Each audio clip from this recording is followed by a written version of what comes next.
आज का हमारा ब्लॉग बेहद महत्वपूर्ण है। आपको शायद यह जानकारी नहीं होगी कि हमारे विंध्य प्रदेश में एक ऐसा क्षेत्र भी है जहां के लोग आज भी अपने राम लल्ला की राह देख रहे हैं, वो भी 37 वर्षों से, और उनके राम लल्ला सतना के वेंकटेश मंदिर में है। आज का हमारा ब्लॉग एक गांव में स्थित प्राचीन मंदिर और बांध निर्माण के कारण उसके जलमग्न होने के साथ साथ मंदिर के विस्थापन और पुनर्वास पर केंद्रित है। अगर आप चैनल पर नए हैं तो सब्सक्राइब करना और बेल आइकन दबाना न भूलें। साथ ही पेज को लाइक और शेयर करें। तो चलिए शुरू करते हैं। यह है न्यू देवराज नगर। इससे कुछ ही दूरी पर था पुराना देवराज नगर, जो अब पानी में समा चुका है। पुराने समय में इसे देवरा भी कहा जाता था। पुराना देवराज नगर कभी रीवा रियासत का हिस्सा था। सोन और नागौरा नदियों के तट पर स्थित और कैमूर पर्वत श्रृंखला से सटा यह गांव हर तरह से समृद्ध था। यह 84 गांवों का इलाका था और रीवा राज्य के प्रमुख शैक्षणिक केंद्रों में से एक था। यहां कई छोटे बड़े मंदिर स्थित थे। देवराज नगर के ही इलाकेदार शिवबख्श सिंह जी ने 1855 से 1860 के बीच देवराज नगर में श्री राजाधिराज महाराज मंदिर बनवाया। यह मंदिर उस समय क्षेत्र के सबसे बड़े मंदिरों में माना जाता था और यहां राम, जानकी और लक्ष्मण की मूर्तियां स्थापित थीं। बांध वैसे तो विकास और सिंचाई के लिए महत्वपूर्ण होते हैं, लेकिन कई बार यह आबादी और ऐतिहासिक स्थलों के जलमग्न होने का कारण भी बनते हैं। बाणसागर डैम, जिसका निर्माण तत्कालीन प्रधानमंत्री मोरारजी देसाई द्वारा 1976 में शुरू किया गया था, बनने के बाद यह मंदिर डूब क्षेत्र में आ गया था। इसके बाद मंदिर से भगवानों की मूर्तियां सतना के वेंकटेश मंदिर में ला दी गई। सतना का वेंकटेश मंदिर भी श्री राजाधिराज मंदिर की एक शाखा है और इसके पूरे भारतवर्ष में 40 से ज्यादा मंदिर है।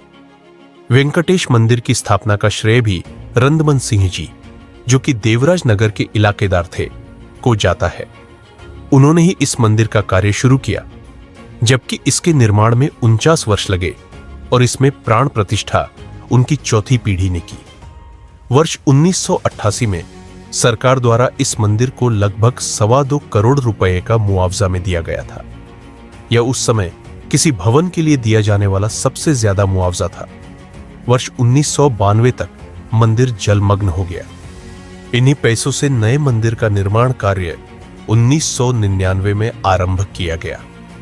यह मंदिर देवरा प्रयाग न्यास ट्रस्ट के द्वारा आरंभ किया गया, जिसके लिए तत्कालीन केंद्रीय मंत्री अर्जुन सिंह और पूर्व मुख्यमंत्री दिग्विजय सिंह ने अवधेशानंद महाराज के साथ मंदिर निर्माण के लिए पूजा अर्चना कर आधारशिला रखी थी।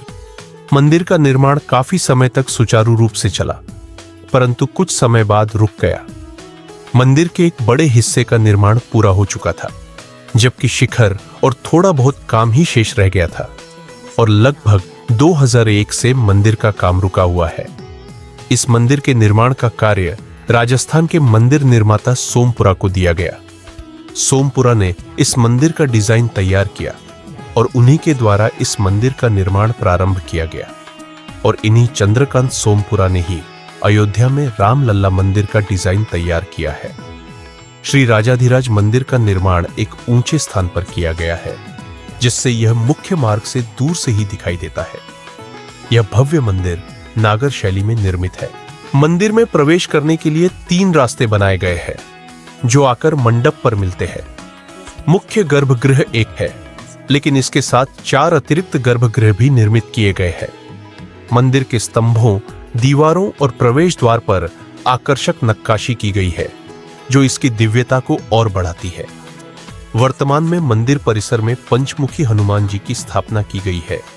गांव के लोग इस स्थल को छोटी अयोध्या कहते हैं और विभिन्न त्योहारों के अवसर पर यहां भव्य कार्यक्रमों का आयोजन किया जाता है।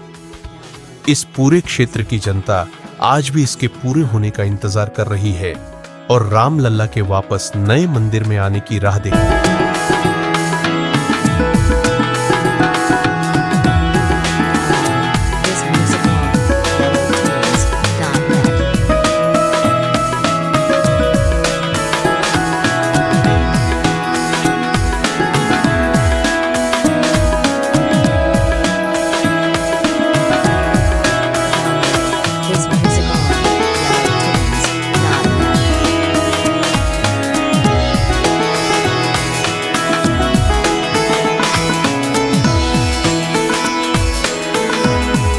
यहां दूर दूर तक आपको सिर्फ पानी ही पानी नजर आएगा।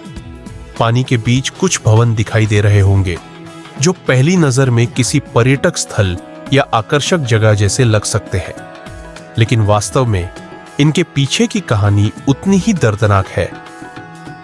इस पानी में बच्चों की किलकारियां दबी है। इस पानी में शादी ब्याह में बजती शहनाइयां छुपी है।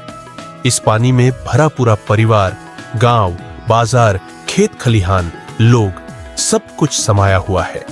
इस पानी के नीचे न जाने कितनी सिसकियां दबी है।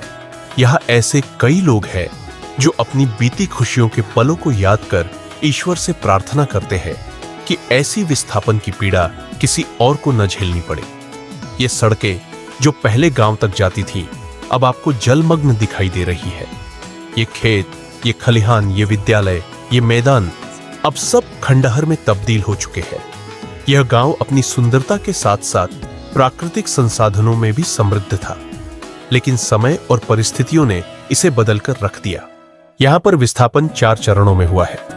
देवराज नगर का विस्थापन दूसरे चरण में हुआ, जब 1991-92 में यहां के लोग अपने पूर्वजों की सारी यादों को छोड़कर नए शहर की ओर चल पड़े। कमिरिया, बमोरी, जर्मानी, कुशमहा, रिमार, खजुरी, हमझोरी, गलवार, गुजर्रा, डागा, बरगाई, पढ़रिया, रामनगर, गुलवार, बेला, गजास, कर्रा, गोविंदपुर, गौहारी आदि कुछ प्रमुख गांव थे। इनके अलावा भी कई छोटे छोटे गांव जलमग्न हो गए जो कभी इस क्षेत्र की समृद्धि और संस्कृति का हिस्सा थे, लेकिन अब केवल यादों में बचे हैं। राजाधिराज मंदिर इस क्षेत्र का प्रमुख मंदिर था, सैकड़ों गांवों की आस्था का केंद्र था। लिहाजा आज भी इस क्षेत्र की जनता को इस मंदिर के निर्माण कार्य के पूरा होने और प्रभु श्री राम के अपने स्वयं के मंदिर में स्थापित होने का इंतजार है। हमारे इस ब्लॉग का उद्देश्य मंदिर निर्माण कार्य को शीघ्र पूर्ण कर जल्द से जल्द श्री राजाधिराज महाराज को उनके मूल स्थान पर स्थापित करना है। साथ ही हम शासन प्रशासन से भी आग्रह करते हैं कि गांव वालों की इस वर्षों पुरानी मांग को अब पूरा किया जाए। आशा करते हैं कि दी गई जानकारी आपको पसंद आई होगी। वीडियो देखने के लिए बहुत बहुत धन्यवाद। आप हमारे सोशल मीडिया पेज से भी जुड़ सकते हैं। मिलते हैं आपसे किसी अन्य ब्लॉग में। तब तक अपना ख्याल रखें। धन्यवाद।